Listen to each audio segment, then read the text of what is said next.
Admission অ্যাসিস্ট্যান্টের পক্ষ থেকে স্বাগত জানাচ্ছি। আজকে আমরা পড়ব আংশিক চাপের সাম্য ধ্রুবক অর্থাৎ কেপি এর যে রাশিমালা সেটার প্রতিপাদন।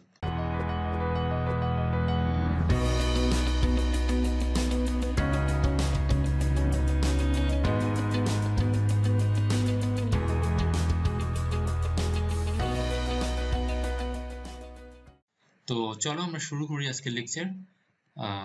আংশিক চাপের সাম্য ধ্রুবক কেপি এর রাশিমালার প্রতিপাদনের জন্য আমরা প্রথমে একটা রাসায়নিক বিক্রিয়া বিবেচনা করব। ঠিক আছে, দেখো তো এখানেও কি হচ্ছে যে এ আর বি এই দুটো হলো বিক্রিয়ক, বিক্রিয়া করে সি আর ডি তৈরি করছে। ঠিক আছে, আর যে স্মল লেটারে যে এ বি সি ডি গুলো আছে এগুলো হচ্ছে প্রত্যেকটা বিক্রিয়কের মোল সংখ্যা দেওয়া আছে। ঠিক আছে, তাহলে এটা একটা উভমুখী বিক্রিয়া। আমরা আশা করি আমরা বুঝতেই পারছি আগে থেকেই।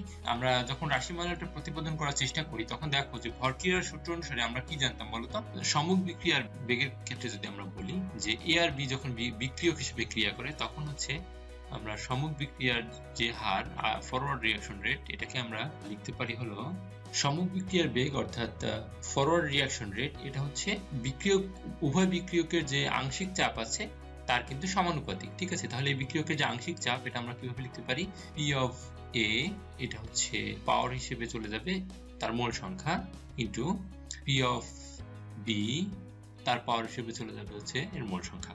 ঠিক আছে, এখন লিখি হচ্ছে আর এফ সমান K1 P of A into P of B power B।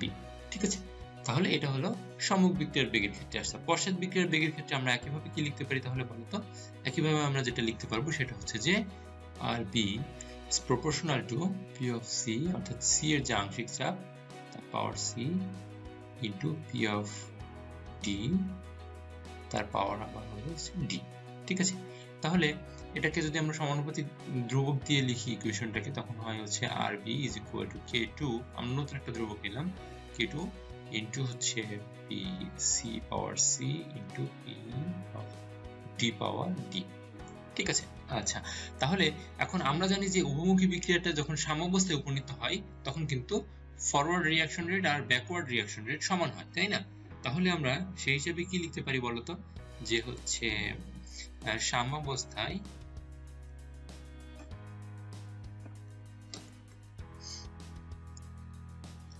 RF is equal to RB, তাই না? তাহলে এখান থেকে আমরা লিখতে পারি হলো K1 P of A power A into P of B power B is equal to K2 into P of C power C to P of D power D। ঠিক আছে, আচ্ছা তাহলে আমরা এই ইকুয়েশনটাকে যদি এখন একটু রিঅ্যারেঞ্জ করে লেখার চেষ্টা করি, দেখো K1 বাই K2 সমান কি দাঁড়ায়, যে P of C power C into P of D power D by P of A power A P of B power B। ঠিক আছে, এই যে K1 এবং K2 দুইটাই যেহেতু সমানুপাতিক ধ্রুবক, তাহলে দুটো ধ্রুবকের যে অনুপাত এটা নিশ্চয়ই অন্য একটা ধ্রুব রাশি হবে। এটাকে যদি আমরা এখন KP দিয়ে লিখি, KP বলি, তাহলে এটাই হচ্ছে সেই আংশিক চাপের সাম্য ধ্রুবক KP।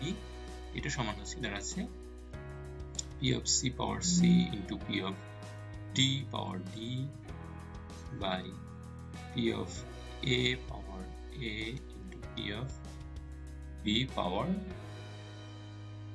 B। ঠিক আছে, তাহলে এটাই হলো আংশিক চাপের সাম্য ধ্রুবক কেপি এর রাশিমালা। ঠিক আছে, আমরা প্রতিপাদন করলাম। আশা করি তোমরা সবাই বুঝতে পেরেছো। তো এই ছিল আমাদের আজকের লেকচার। ধন্যবাদ সবাইকে।